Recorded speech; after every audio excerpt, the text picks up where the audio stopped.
Hi, I'm Beck Doyle with Citizen magazine, and we're here today with the gorgeous and insanely talented Janel Parrish. Hi, thanks for having me. Oh, thank you for being here.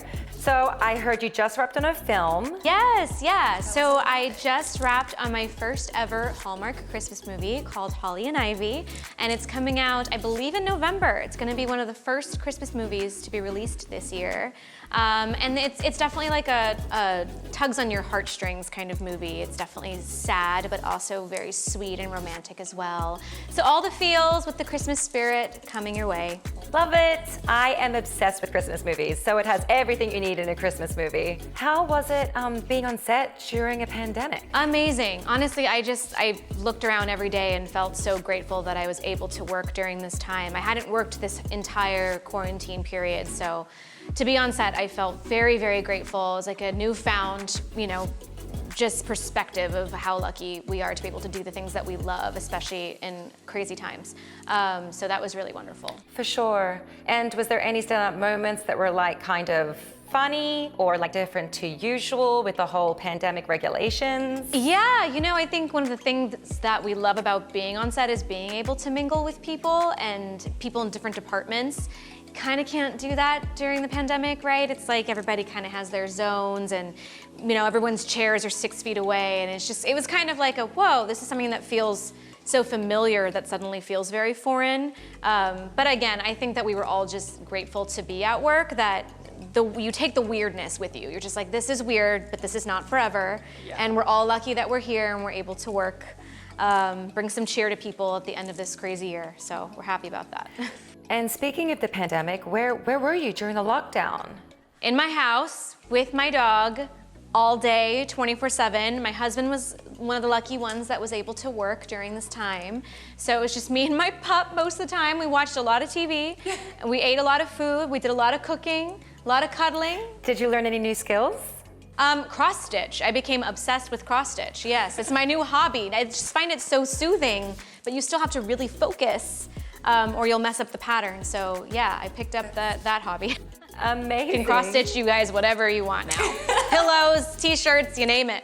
I'll take orders. And so what about your routine? Did you try and stick to a routine during the pandemic, or did you just kind of take it as it comes? At first, I just took it as it came, and I was like, I'm just gonna wake up every day and not have a plan. That's gonna be great. That was great for about 2 weeks. And then I started going stir crazy, and I was like, I need to have a routine. So I started making myself a routine. It was like when I'm gonna have my coffee, when I'm gonna do my run or take a walk, when I'll watch TV for a little while, when I'll play with the dog. It's like you had to have I had to have some type of structure during that time, or I would just go crazy. I mean, I'm sure this with a lot of people, and lucky you found that structure early on. Yeah, I mean, I think with everybody, it's like, there were great weeks, and there were weeks where you were like, this sucks. When is this gonna be over? But I think we've all kind of found a way to have our new normal, just for a little while, knowing it won't be a forever, but trying to find ways to, I think, insert normalcy into this current situation. Yeah, and trying to make the current situation as positive as you possibly can. That's all we can do, right? I love that outlook. Speaking of, moving forward, has the pandemic thrown like a spanner in the works for any future projects? Have things had to be changed? Yeah, I think with everything, Corona has kind of halted a lot of things. But it's also given me some good perspective as far as like, okay, if this part of my job is kind of suspended for a little while, what other ways can I pour, creativity into something else? So I have some fun ideas and things that are in the works. I don't want to say just yet, but some fun development kind of things that I think, COVID has kind of forced me to just say, what else can I do if this part of my job is just, on pause. Kind of really makes you have to think outside the box. Yeah. So I'm starting to do that and starting to kind of dip my toe into the development world of things, and it's exciting. So we'll see. I might have some fun updates for you. Amazing. Next time. Love it. Stay tuned. Okay, so today's shoot is very much Hollywood glam. What is your go-to style usually? I'm pretty basic in my everyday life. I got my usual black t-shirt and my pair of jeans with my combat boots with a little flannel tied around my waist. So I'm pretty basic as far as my style goes, but I like to mix it up with my accessories and with hair and makeup. So I'm like a little bit rocker chic meets girly. What's your beauty go-to then? Your makeup look? Pretty natural, but I love getting dolled up for shoots. I could never do this to myself. So my day-to-day, I just kind of, low ponytail, very light face, but with, some mascara and a little lip gloss.